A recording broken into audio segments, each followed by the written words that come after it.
Nous, à notre petit niveau, ici en Belgique, nous pouvons être vigilants pour voir qui s'installe chez nous. Bartosz Koska, membre de la Solidarity Action Brussels.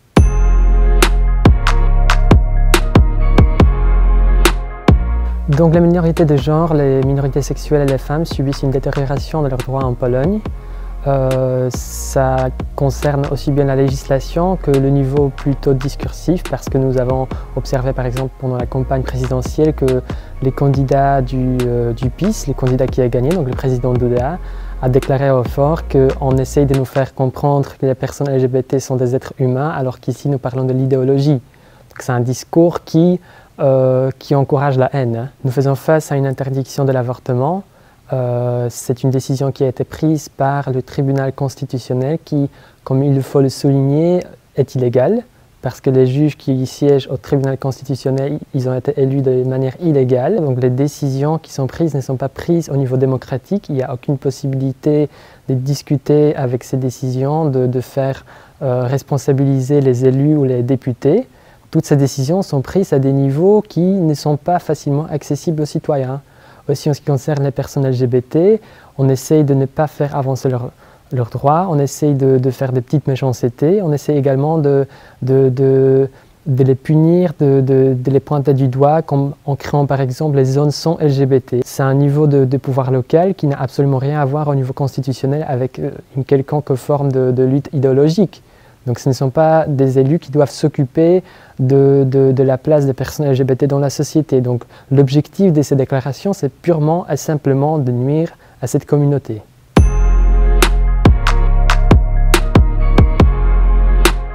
Il y a tout un réseau d'associations qui essayent d'influencer les jeux de pouvoir pour pousser la droite polonaise encore plus à droite au niveau de l'agenda réactionnaire. Donc justement, le lobby Ordóiris est celui qui a le plus de pouvoir, le plus d'influence. C'est une association ultra-conservatrice qui essaye d'influencer l'agenda au niveau idéologique en Pologne. Donc c'est ce lobby qui a proposé les résolutions dites zones sans LGBT, qui fait du lobbying auprès des pouvoirs locaux pour faire adopter ces résolutions, qui fait ensuite office des avocats pour constituer les parties civiles en diffamation, dans des procès en diffamation contre les activistes qui essayent de dénoncer justement les dites zones sans LGBT. C'est le même lobby qui essaye de s'installer à des postes clés de la justice polonaise, à la Cour suprême, au tribunal constitutionnel. Ils ont même essayé de s'installer au niveau européen à la Cour européenne des droits de l'homme. Finalement, heureusement, la candidature a été rejetée.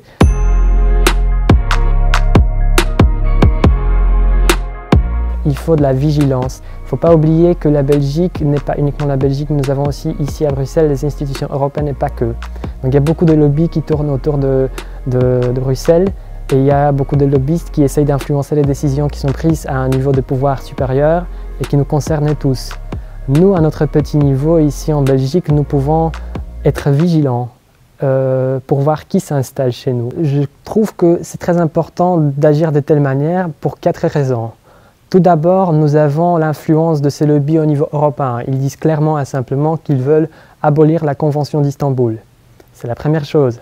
La deuxième chose, même si leurs activités ne sont pas clairement destinées au public belge pour l'instant, il y a quand même des liens avec l'extrême droite. Si vous regardez bien l'association Skilden Vrienden et Dries van Engenhoven, qui est maintenant un député à la Chambre de la part du parti Vlaams Belang, si vous regardez sa biographie sur Wikipédia, vous allez trouver des photos des congrès où il a participé en Pologne à des congrès de l'association ou de l'organisation TFP, Tradition Family Property. C'est une grande association, c'est un grand réseau multinational auquel appartient Ordóiris et d'autres associations de ce type. Donc il y a un lien qui est clair entre ce type d'association et une certaine partie de l'extrême droite belge. Troisième raison, ce sont des tentatives de limitation de nos droits, les limitations par exemple de la liberté d'expression, parce que Ordóiris essaye d'intimider. En Pologne, ils ont déjà réussi parce qu'en Pologne, ils ont le pouvoir judiciaire, parce que c'est eux qui siègent quelque part dans les cours, dans les tribunaux, à la Cour suprême. ils ont le ministre de la Justice qui les soutient, donc ils peuvent faire des persécutions par exemple vis-à-vis des activistes LGBT. Finalement, la quatrième raison, c'est justement le fait que beaucoup de journalistes d'investigation ont mis en évidence dans le reportage des liens de financement très suspects concernant Ordo Iuris. Ça n'a jamais été investigué en Pologne parce que, comme vous le savez, le ministre de la Justice, qui est également, de par sa propre déclaration, le procureur général de la République, il interdit toute poursuite et toute enquête à ce sujet. Mais on peut se poser légitimement des questions si la Belgique n'est pas utilisée pour faire justement créer, pour faire passer ces virements douteux sans aucun contrôle.